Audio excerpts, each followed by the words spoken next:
बहुत पुरानी बात है। धारा नगरी में गंधर्व सेन राजा का शासन था। राजा गंधर्व सेन की 4 रानियां और 6 लड़के थे। राजा के सभी पुत्र बहुत ही बलवान और चतुर थे। उन्हीं में से एक थे विक्रमादित्य। संयोगवश एक दिन राजा गंधर्व सेन की मृत्यु हो जाती है और उनकी जगह राजा का बड़ा बेटा शंख गद्दी पर बैठता है और धारा नगरी का संचालन करता है। राजा शंख बहुत बड़ा अभिलाषी प्रवृत्ति का इंसान था। उसका मन राजकाज में नहीं लगता था। राजा शंख की विलासिता के कारण धारा नगरी की स्थिति अब दिन प्रतिदिन खराब होने लगी थी और राजकोष घटने लगा था। दुश्मनों की नजरें भी अब धारा नगरी पर पड़ने लगी थी। प्रजा प्रजा और सभी मंत्रीगण चाहते थे कि गंधर्व सेन राजा के पुत्र विक्रम राजा बने और गंधर्व सेन धारा नगरी का संचालन करे। विक्रम से अपनी प्रजा और धारा नगरी की ये दुर्दशा देखी नहीं जा रही थी। सभी लोग विक्रम के साथ थे। एक दिन विक्रम ने कुछ सिपाहियों की मदद से राजा शंख को मार डाला और खुद राजा बन गया, जिसके बाद धारा नगरी की उन्नति होने लगी और धीरे धीरे वह पूरे जम्बूद्वीप का राजा बन गया। एक दिन राजा विक्रम के मन में विचार आया कि उसे घूमकर यात्रा करनी चाहिए और जिन देशों के नाम उसने सुने हैं उनको देखकर आना चाहिए। राजा विक्रम ने अपने छोटे भाई भृतहरि को राज्य संचालन सौंप दिया और खुद योगी बनकर भ्रमण के लिए निकल पड़े। धारा नगरी में एक ब्राह्मण देवता तप करते थे, जिनकी तपस्या से प्रसन्न होकर भगवान ने उसे एक फल दिया और कहा, जो भी इस फल को खाएगा वो अमर हो जाएगा और उसको अमरत्व की प्राप्ति हो जाएगी। ब्राह्मण ने अमर फल लाकर अपनी पत्नी को दे दिया और सारी बात बता दी। ब्राह्मणी बोली कि हम इस अमर फल को खाकर क्या करेंगे? हम भिक्षा मांगकर अपना जीवन यापन करते हैं और इस फल को खाने के बाद हमें पूरी जिंदगी भिक्षा मांगकर गुजारनी होगी। इससे अच्छा मरना उचित है। आप इस फल को ले जाकर राजा को दे दो, ताकि राजा लंबी उम्र तक जीवित रहे और राज्य में सुख समृद्धि बनी रहे। राजा इस अमर फल के बदले जो कुछ भी धन दे आप उसको ले आना, जिससे हमारा भी जीवन यापन हो जाए।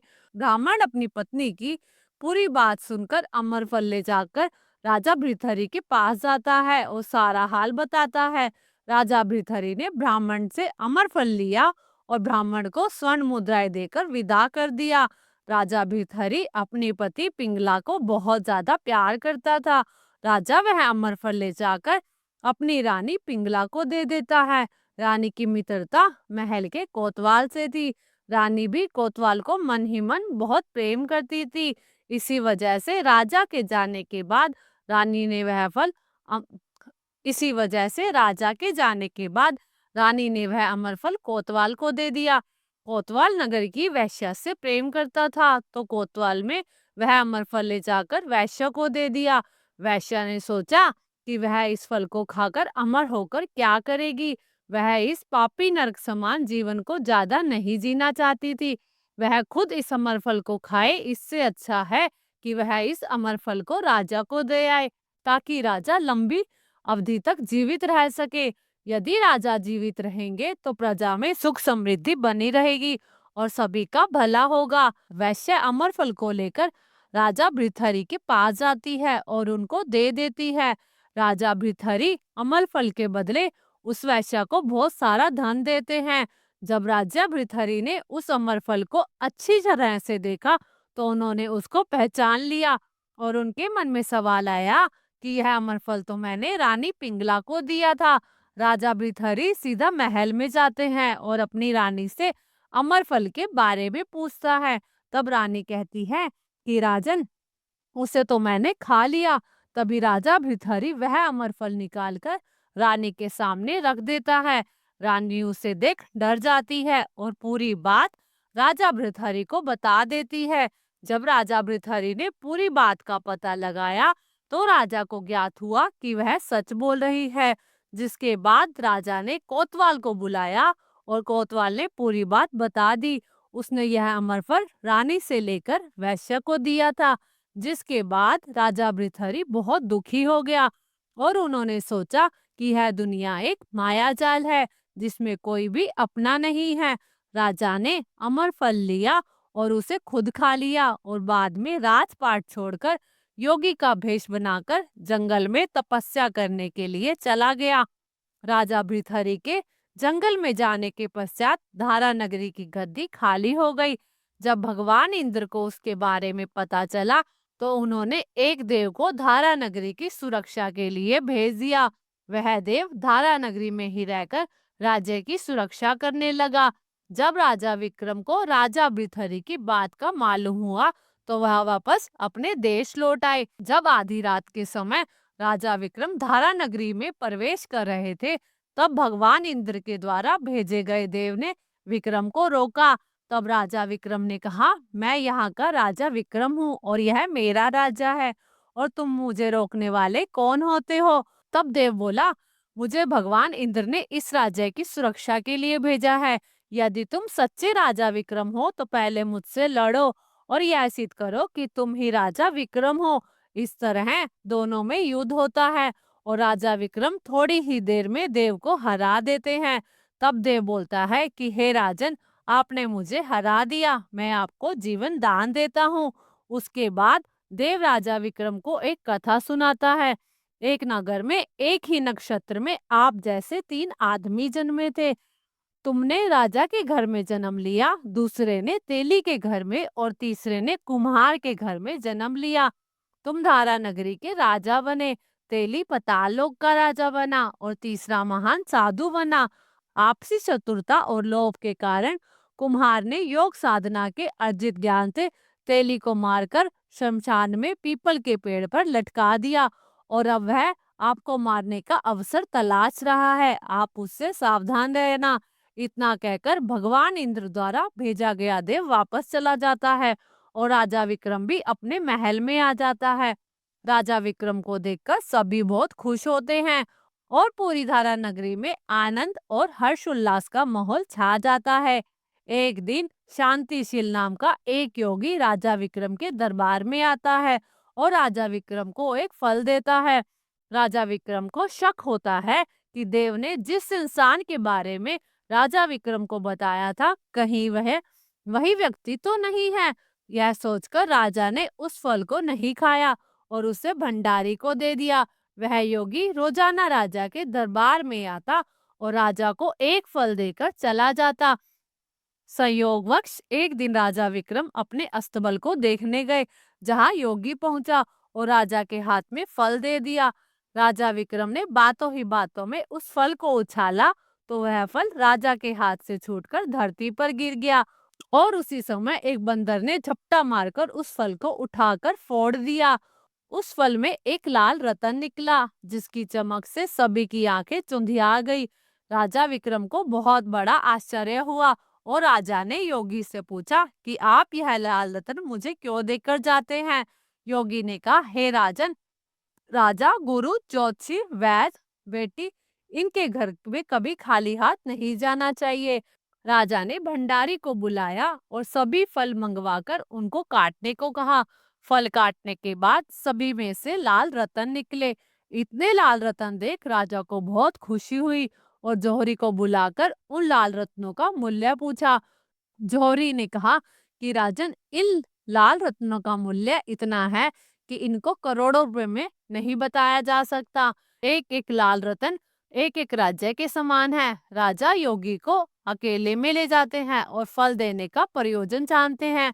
तब योगी बोलता है कि महाराज, मैं अपनी कामना पूरी करने के लिए नदी के किनारे शमशान में एक मंत्र साधना कर रहा हूँ और सिद्ध हो जाने पर मेरी कामना पूरी हो जाएगी। राजन, यदि आप एक रात्रि मेरे पास रहो तो मेरी मंत्र साधना सिद्ध हो जाएगी। एक रात्रि आप अपने हथियार बांधकर अकेले मेरे पास आ जाना। राजा विक्रम कहते हैं, अच्छी बात है योगी महाराज, यदि मेरी उपस्थिति से आपकी मंत्र साधना और आपकी कामना पूरी होती है तो मैं जरूर आऊंगा।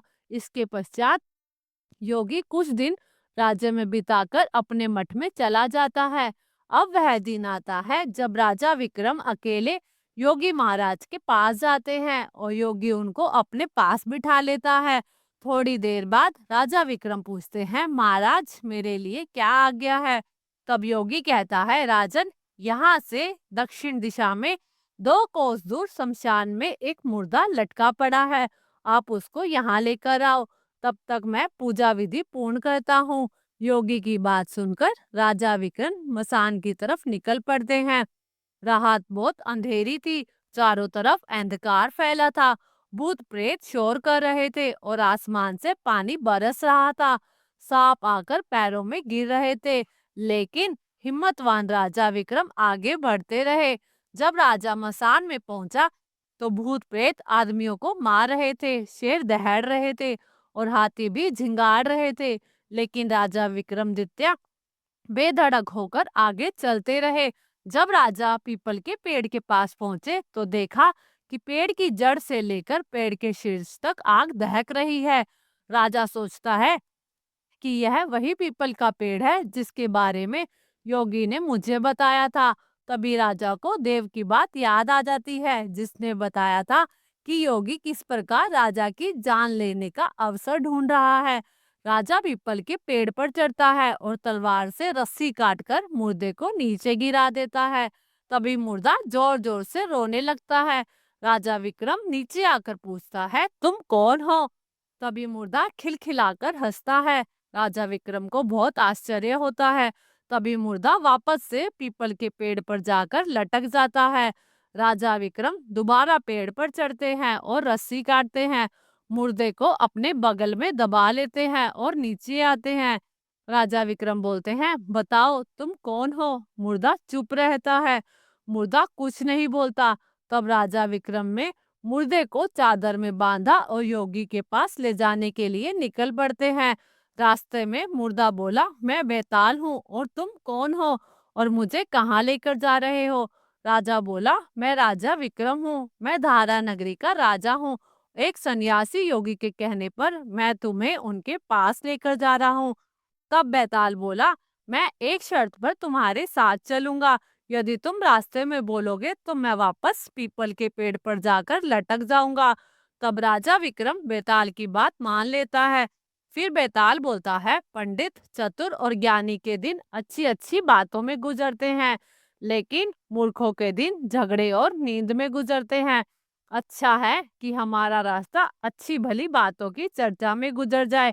बेताल बोला, राजन, मैं तुम्हें एक कहानी सुनाता हूँ, लेकिन तुम कुछ नहीं बोलोगे और ना ही कुछ सवाल जवाब करोगे। इसके पश्चात बेताल राजा विक्रम को कहानी सुनाना प्रारंभ करता है, जो हम आपको कल के भाग में सुनाएंगे।